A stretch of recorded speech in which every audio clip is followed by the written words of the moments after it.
sijui nasikia ni homa ama nini. Ama ni COVID. Naweza kuwa nimekunywa vumbi. Anyway, sawa. I think I'm ready. I hope you're ready. Hiyo mimi ikituangusha sasa itabidi tumetafuta hard disk tuweke connect na kamera.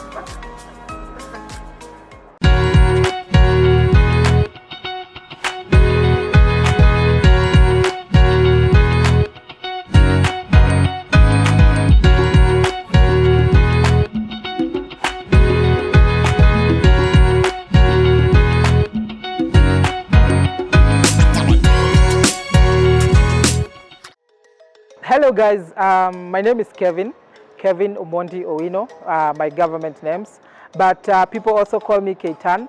Keitan is my nickname, and I'll tell you about it later on when I'll be talking about Keitan Safaris. So I was born and raised in Mathare Slums in Nairobi, Kenya, and I was brought in a kind of poor background, but I thank God that I'm here today. So briefly about my education life, I went to MCO Primary School, and thanks to Bishop Dan and Margaret Ogutu for putting that up, because I got a wholesome education experience, also with the spiritual and physical, and also some life skills that I learned from there. So I enjoyed my primary school life. And then I went to high school at Ramba Boys High School in Western Kenya, Nyanza, and then later I did a degree in tourism management at Masai Mara University.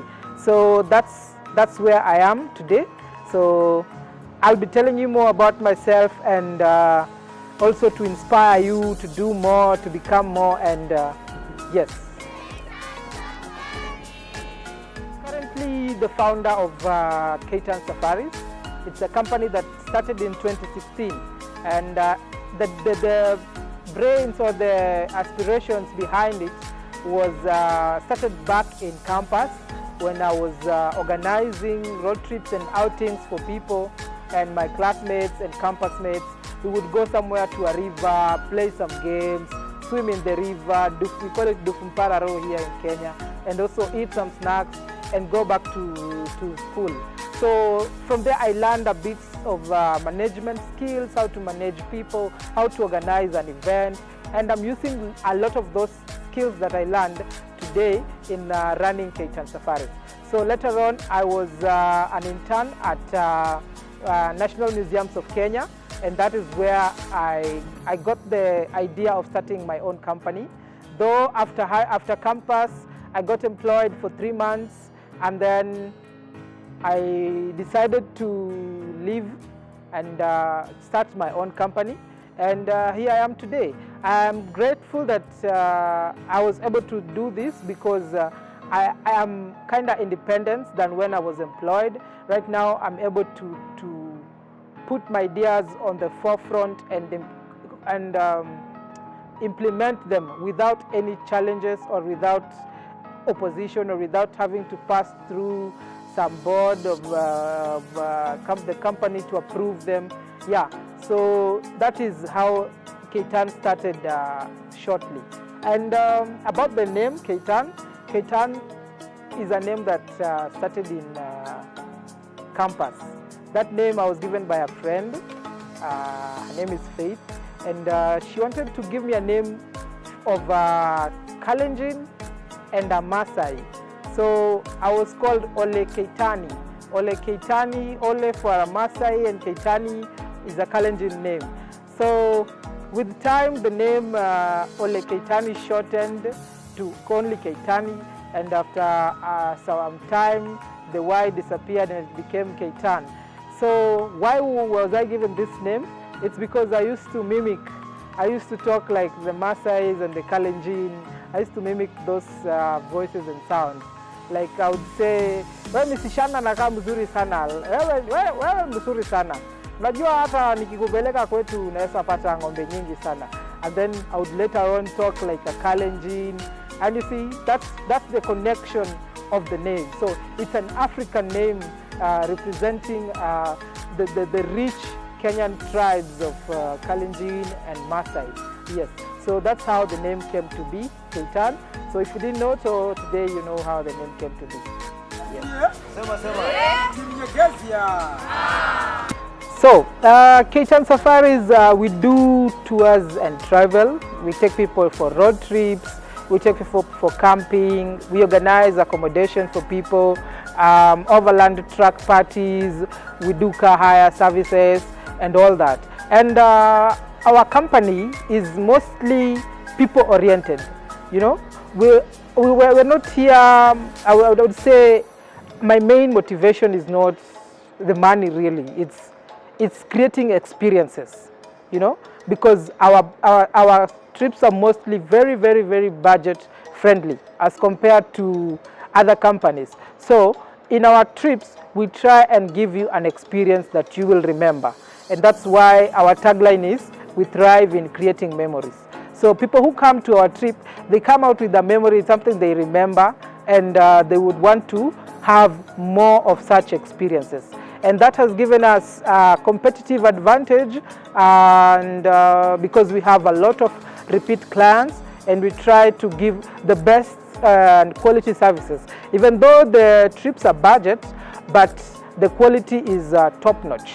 Yeah, so that is what we do. And we have done a lot of trips within Nairobi. We have done Western Kenya, Takawiri, hikes, we have done Elephant Hills, Sleeping Warrior.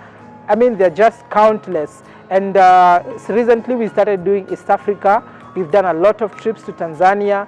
We were to go to Uganda over Easter, but we're still going. We'll still do a lot of trips in Kigali, Rwanda, and just explore like as many places as possible. So that is what Keitan Safaris does.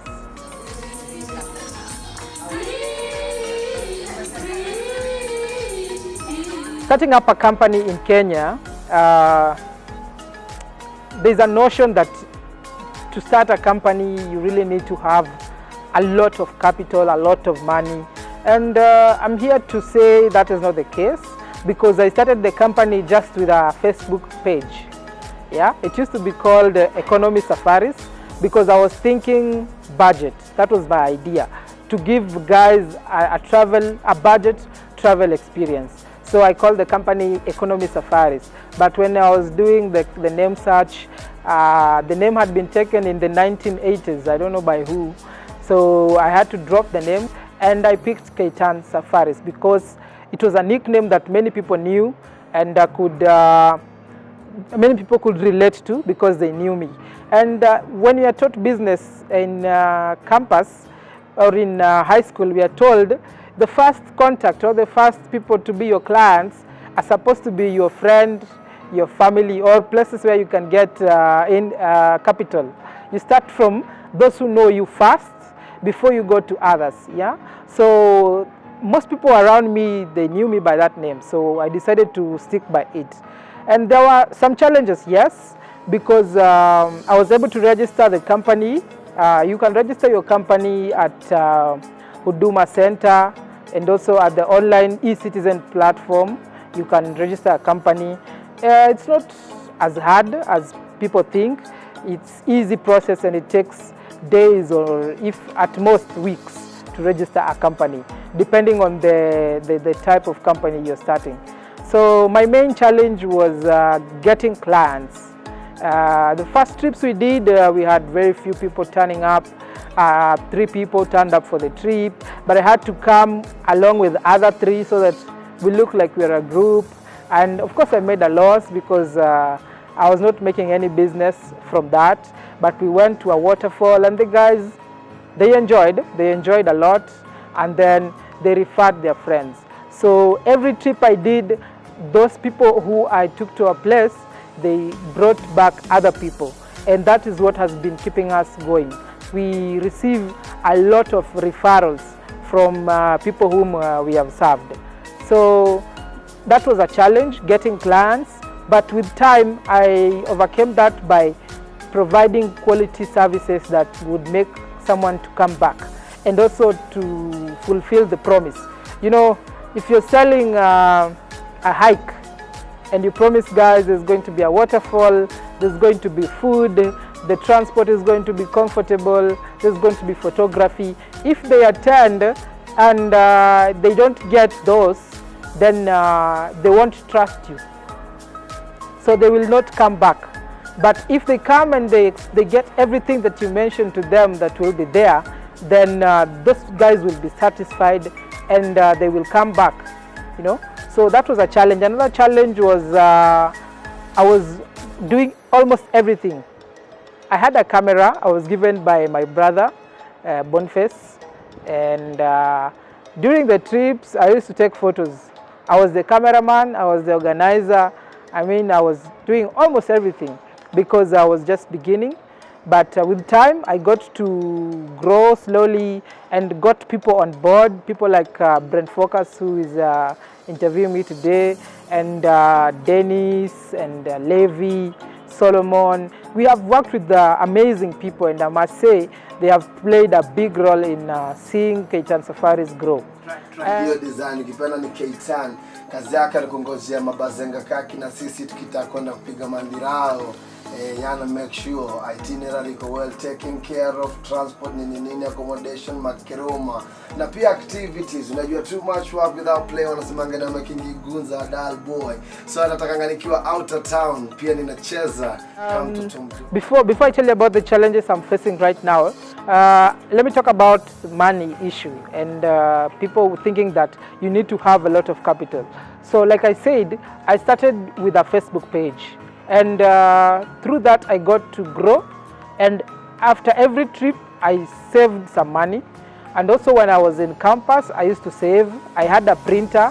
I was very industrious and entrepreneurial oriented, and I must say I got this skill maybe from my mom and my brother. They do a lot of businesses. Like my brother was a graphics designer, my mom used to sell clothes. So while in campus I thought, oh, okay, I can do something also here. So I had a little savings from my campus life. I had a printer and I saved some money. So this I used like to boost my page on Facebook, which today is it costs you almost 100 shillings for a whole day, 24 hours of marketing by Facebook. Or it will now depend on how much you want. So I used that to gain more clients, and as I grew, I started making some profit, and this money I invested it back into the trips. Like I now started doing better posters. I started doing better photography. Like I could get a photographer on board instead of being the one taking photos. I got someone to take professional photos, and now we even have someone doing videos to create the experience more fun, you know. So I started with the little I had, and I saved some and invested it back in the business. So that's a way in which someone can grow if they are thinking of starting a business. Yeah. So currently the main challenges I get is working with third parties, because it's a small company. Sometimes we need to get services from third parties. Maybe we need to get vehicles, we need to get food from food vendors or from restaurants and hotels, and also we need to get services maybe of a guide or of a facilitator, you know. So for me that has been a main challenge, because sometimes we order food and maybe the food it's late, or it's not hot, or it's not well cooked, or you know, some of those things, or the vehicle delays, or maybe a facilitator is not on time, you know, or even fails to attend completely. Those are some of the challenges, but how we deal with them mostly is communication.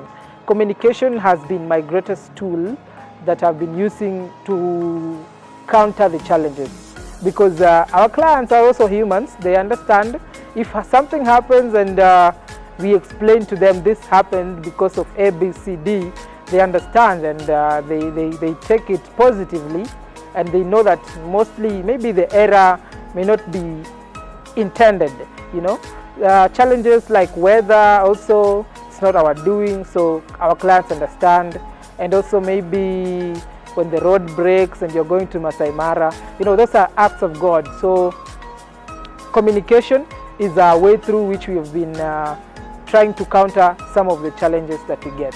Another challenge is, you know, we are trying to showcase our beautiful country, but when you try and take photography, to do photography in some places, maybe you are not allowed to take photos in the city center or in some places, and that limits us into what we can do, because I believe we can do a lot for this country in terms of showcasing what it can offer. Yeah, and what else? Right now, most of the challenges I've learned through the years, the 3 years. I take my challenges as a lesson. I learn from them, and I work on improving them each and every time. Yeah, so those has been my main challenges.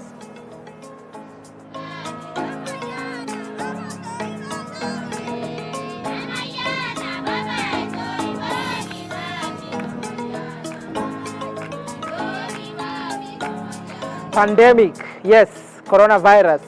So coronavirus came at a very interesting time. So when the virus landed in Kenya, we were going for a trip to Takawiri and Rusinga Island. And this is one of my favorite destinations. And we were on that trip, and then we had the news, one case had been confirmed. And we had other trips that we planned the following weekend, and the next weekend we were supposed to go to Olkaria Geothermal Spa, and also to Seville, Lake Elementaita, but all that was cancelled. We had a lot of cancellation, like even flights. I had international clients from Iran coming to Kenya for 1 month trip. All that was cancelled, and it really messed up the tourism and the hospitality industry. Yeah, but also thanks to Corona, we got to learn a lot. Personally, I got a chance to relax and to rest, because I was working almost every weekend. I was out, and some weekdays, so I got very little time to rest. But during the COVID period, most of the time I was at home, so it gave me a chance to rest. It also gave me a chance to recreate, to think out of the box. Like, yes, there is a pandemic, your movement is limited. What can you do? So I was able to come up with simple packages of places that maybe if there was no pandemic, we could not have gone to. I was able to come out with a fitness hangout. We did nature trails. We went to Kiambu, Paradise Lost, Ruiru, and we did many other things. I was even able to do a city tour. So from there, I became more creative, and also gave me an opportunity to learn. I learned about marketing online. I did several classes on travel consultancy, and I was also able to make some money from that. And also it gave me a chance to share what I've been doing, because daily I got to update my clients through the Facebook page, Instagram and Twitter. I got to share what we have been doing, like our past trips, and engage in clients online. So that gave them that reassurance that yes, even though tourism has paused for a moment, it is not dead. We are still going to revive the industry and go back to trips and having fun, because life is all about going out there and enjoying the moment. I have mentors too, and I have people that I look up to. So one, I'll start close home. I would say my parents have really inspired me, because they started from nowhere. But right now, I'd say life has improved a little bit than when I was young. So they have really done a lot to make sure that I'm comfortable, and me and my siblings. So my brother also inspires me a lot. Right now he's in the US. He's done music and business, and that has really cultivated that business culture in me. And then we have Drubinsky. Drubinsky is a guy who is traveling the whole world, and he's my inspiration also. I also want, I'll talk about it later, but I also want to travel the world. And then there is Nas Daily. Nas Daily does videos showcasing places and different topics, politics and humanity and everything. So I like how he does his thing. He's a motivation to keep doing, because he was able to do 1,000 videos in 1,000 days without fail. You know, that consistency and hard work is something I'd like to have. So he motivates me also. And then Dan Locke, yeah. So those three are YouTubers. Yeah, they are amazing people, and I like their stories. So those are a few of my like mentors, people who motivate me.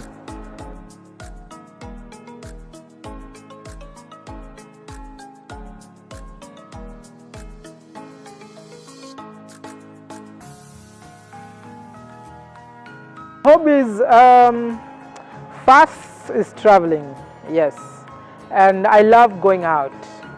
But also, I know it will sound contradicting, even though I love going out, I love being just myself. Like when I'm not traveling, I just enjoy being by myself, maybe in the house.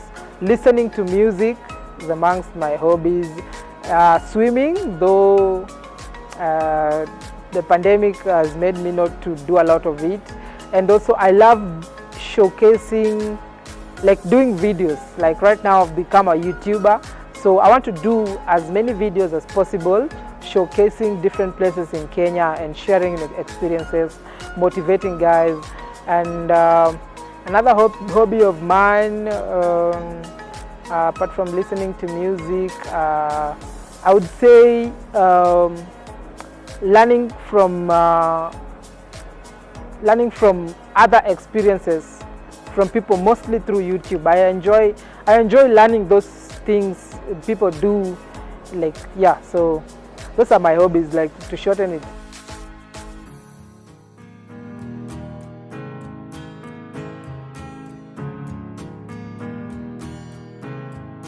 Okay, that's a trick question. 1 million followers or 1 million Kenya shillings. Before I answer, let me give you a short story, or a short story I saw somewhere. Someone was asked, if you're given a brain and 1 million shillings, what would you go for? So he was asked by the uncle. So the guy answered, I'd go for 1 million. And the uncle said, why would you go for 1 million? For me, I'd go for brain, because we all need to have a brain to function well and all that. You know what the child answered? He told the guy, everybody asks for what he doesn't have. So I'm going for 1 million because I don't have it. So in short, he was trying to insinuate maybe the uncle is asking for brain because he doesn't have a brain. So that was funny. So I remembered that when you asked me 1 million or 1 million followers. So I would say, just like the child, 1 million. Yes, because it will give me the chance to travel and go to somewhere I have never been to, because that is what motivates me. Even though we want to travel, you need money, you need to book a flight ticket, you need to book accommodation, you need movement around. So yeah, if 1 million is going to give me that opportunity to do that, then why not? Because followers, you can always get them with time. Like, there's no hurry in getting followers. I've been growing my page, Keitan Safaris, for the last 3 years. So right now it is at 30,000 followers. And if I was really in need to get followers, today I'd have a very massive following. But I just want to let it grow slowly by slowly, like with no pressure, giving me pressure of wanting to get followers and all that. So I would go for the 1 million because it would help me do a lot of things that I want to do today.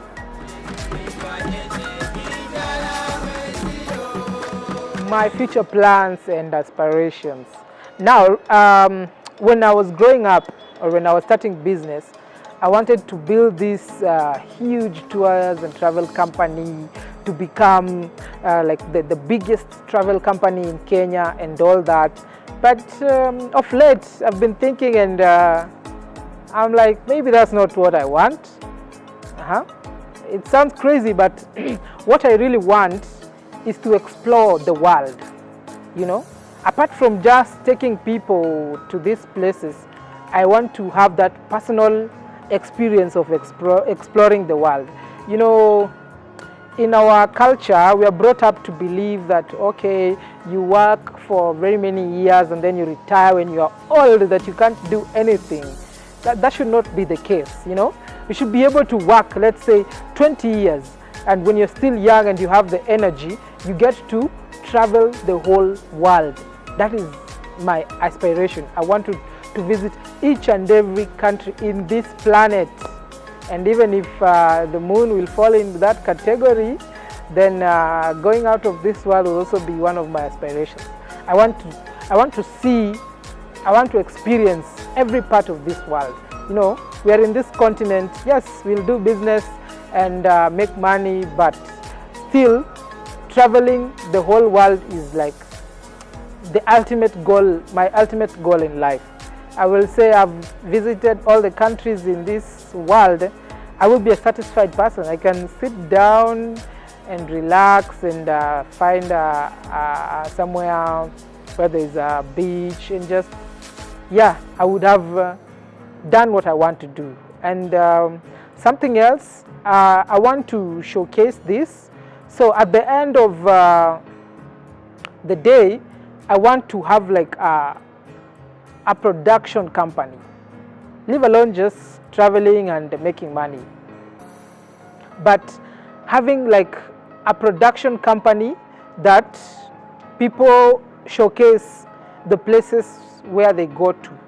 You know, when I retire, like have that project to showcase places, not just in Kenya, but worldwide, because I'll be traveling worldwide. I'll have known what to do in where, how to go about things. I'll have made contacts. So people have done it before, so I want to be among them too. Yeah, so production company, maybe for travel related topics, yeah, and also to travel the whole world. That is like my future plan. Yes, that's what I look up to.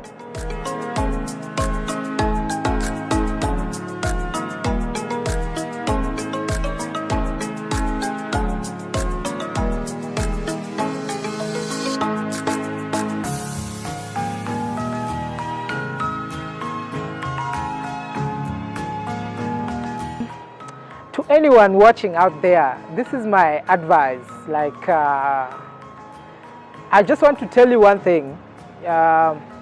You can make it. That's how I'll be able to summarize it. You can make it. You know, myself, I'm not where I want to be yet, but I am a step ahead of from where I was. You know, being brought up in a slum is not a walk in the park. You know, you don't get resources that others get. Maybe studying is hard because the same place you're studying is the same place where cooking is happening, is the same place where your young sister wants to play, is the same place where people want to watch news. You know, it's not like fancy lifestyle, but through that I was able to still reach my goals. I was still able to pursue my career and pass well in exams and do what I want, you know. So you can make it. Number two, follow your passion. You know, even if you're employed or if you're doing business, do what you love, because what you love will give you a peace of mind and it will give you satisfaction, rather than doing what maybe your parents want or what you think the society wants. Maybe the society wants you to be a journalist so that they be seeing you on TV and all that. No, if that is not what you want to do, please follow your passion, pick what you want to do and concentrate on that. The money will come later. If you focus on the passion, then you will be at a greater point of living a satisfied life than if you focus on the money and what the society wants. And then another thing is that no matter where you're from, their life is full of opportunities. You know, failing does not mean that the end of the world. If you tried doing something and you failed, then you have to keep trying. You have to do it, try to find out what am I doing wrong that is making this not successful, and try to change that. And with time things do improve. And there's a quote that says, tough times don't last, but tough people do. You know, you have to develop a thick skin that even if you go through challenges, you say, I'm still going to press on harder and harder until I achieve what I want. So yeah, that is my parting shot. To you watching there, you can make it, and there's a lot of opportunities out here. So you just have to be passionate, pick your passion and follow your passion. Thank you.